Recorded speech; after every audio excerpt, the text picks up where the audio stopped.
Let's see what else you smell with this next question, Jim. This was sent to CornyDriveThru at gmail.com from Mike Gunter, Raleigh, North Carolina. Silo Mike Gunter, the tallest wrestling fan in North Carolina. How tall is he?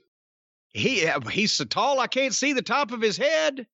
There's too many clouds in the way. In addition to Lio Rush leaving AEW, Peter Avalon also announced he would be a free agent soon. Over the weekend, it was revealed that Jelly Nutella, Marco Stunt, and Brian Cage's contracts were also not going to be renewed. In your opinion, other than Leo, are any of the others a big deal? I would think Vince may like Cage. Well, I would think Vince would like Cage when he sees a picture of him. I think after anybody in that company would meet this guy for, about 15, 20 minutes, they might figure out, maybe this ain't going to work. No, I mean, we've been talking about it. Peter Avalon announces I'm going to be a free agent. Jesus Christ, you ought to pay, instead of being free, you ought to pay people to book you. Have you seen this fucker? He was the librarian.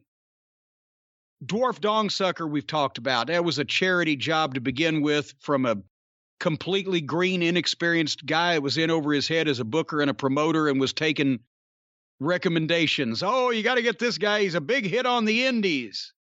And then they had to fucking suffer his presence and stink their show up with him for however long. Now the contract's up. Tony won't fire anybody, even the people he made mistakes on. He wants to be a good boss. So, no, Dwarf Dong Sucker is not a surprise nor anything to write home about, nor thank God he's gone. Peter Avalon, who was the other ones they mentioned? Jelly, Nutella, and Brian Cage. Come on, seriously, Jelly that was just an insult to national television to do that to national TV.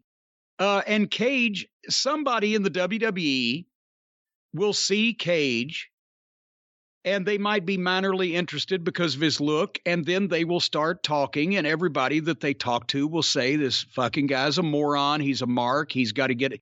Mr. Get My Shit In. Remember, that's what he actually put on his tights. GMSI was Get My Shit In. It was a joke on the indies that this guy doesn't know how to work, like his size and his look, and he wants to do a bunch of klutzy moves, and I guess his wife got lippy about he wasn't getting pushed right. And they're going to ask around and find out that no, the guy's a goof that wants to do the trampoline matches. And I would imagine the interest in him will wane very quickly in the WWE as a result of the feedback they'll get. And the feedback won't just be about his in-ring work. It'll be about his mentality outside of the ring. And well, yeah, I mean, he does not have a very good reputation with the AEW locker room. Let's just say that. Not the most popular fellow. I don't know. Who would have more heat, me or him? Depends on who you're talking to in the back. Actually, he may. With certain people, actually, yeah. Well, there you go. So, but, I mean, we're not going to, they've already said that they're not going to future endeavor anyone, publicly announce it. They're just going to quietly let the contracts expire. And some people are going to say, well, that's, nice of Tony, or that's a more polite way to do things, and publicly shaming people by, we've released so-and-so. But in actuality, it benefits both sides, the talent and Tony, because if Tony was to give a list of all the contracts that expire when they're about to from the first round of signings, then everybody on the internet would be fucking horse laughing at him that he signed all the people that's contracts just expired to begin with. So, and I'm sorry, a lot of people go, oh, it was a brand new company. No, there was no reason whatsoever to sign the subpar talent that Tony Khan signed for ridiculous amounts of money, more than they were being paid anywhere else in wrestling, multiple times, as we've mentioned. I'm not talking about everybody. I'm not even talking about old Twinkle Toes right now.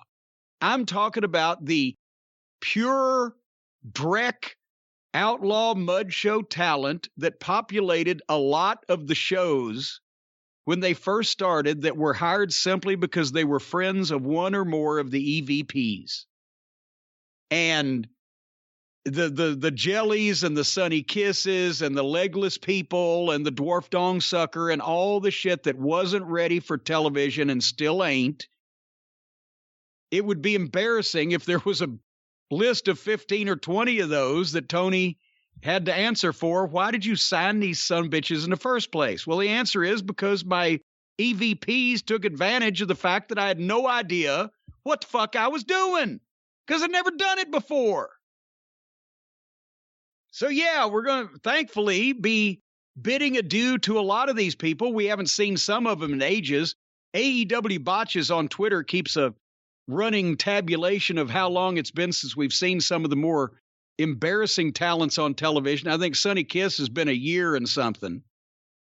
But, you know, there were wrestlers that would have crawled across broken glass, grown adult men, some with a little bit of experience, that would have crawled across broken glass to be booked per night by a national television company and give them the chance to get over. Instead, he hired